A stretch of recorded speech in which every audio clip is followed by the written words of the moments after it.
You're a murderer, bro. You? You're a murderer. You're a murderer. You're a sicko.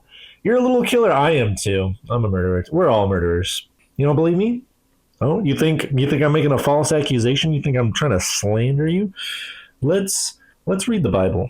So in Genesis chapter 4, we learn that Adam and Eve have children. They have two boys. Their names are Cain and Abel, and they made offerings to God. Abel gave a really good offering of all his flock and stuff, and Cain kind of made like a crappy offering of just like little fruits and stuff. And God really liked Abel's offering, but didn't like Cain so much. And this made Cain very jealous. And God said to Cain, he said, the Lord said to Cain, why are you angry, and why is your face fallen? If you do well, will you not be accepted? And if you do not do well, sin is crouching at the door. Its desire is contrary to you, but you must rule over it. Okay, when you are tempted, when you feel like you want to sin, you got to resist it. You got to rule over it. You need help. You need God's help. You need God's help to get over the sin. And we get that by praying in Jesus' name, and we get that by praying, reading the Word of God, going to church, being around other believers. Amen. Can I get a freaking amen? Cain spoke to Abel, his brother, and when they were in the field, Cain rose up against his brother Abel and killed him. Then the Lord said to Cain, where is Abel your brother? He said, I do not know. Am I my brother's keeper? Cain is such a little, he's such a little weasel, like just sarcastic little jerk. I'm no better. Let's see. And then the Lord said, what have you done? The voice of your brother's blood is crying to me from the ground. And now you are cursed from the ground, which has opened its mouth to receive your brother's blood from your hand. When you work the ground, it shall no longer yield to you its strength. You shall be a fugitive and a wanderer on the earth. You know, it's another punishment from God, but this punishment is so merciful. This is more than Cain deserves. He lets him live. God should have just killed him, but instead he's just like, no, you're going to live, but, I'm going to put you in a cosmic timeout, pretty much, because he's a good dad. A good dad, like God, our Father, reprimands his children when they disobey, when they do bad things, to teach us lessons. Because a bad dad would just let us do evil things all the time, let us run rampant and hurt ourselves and hurt others.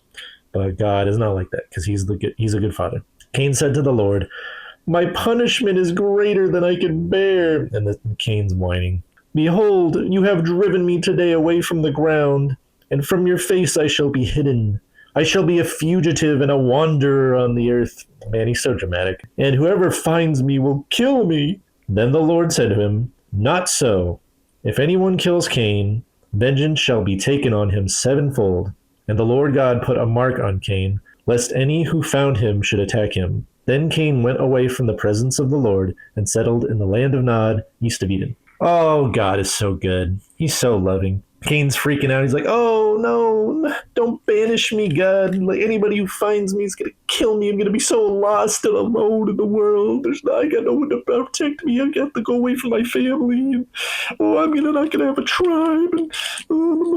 And God's like, calm down. No one's going to hurt you. I'm going to put a mark on you to scare people away. The mark is going to warn people that if they kill you, I, God, myself, is going to take vengeance on them sevenfold. So no one is going to dare lay a finger on you, Cain. I'm going to protect you, because even though you did this horrible, evil thing, killing your own brother, oh my gosh, like that's horrible.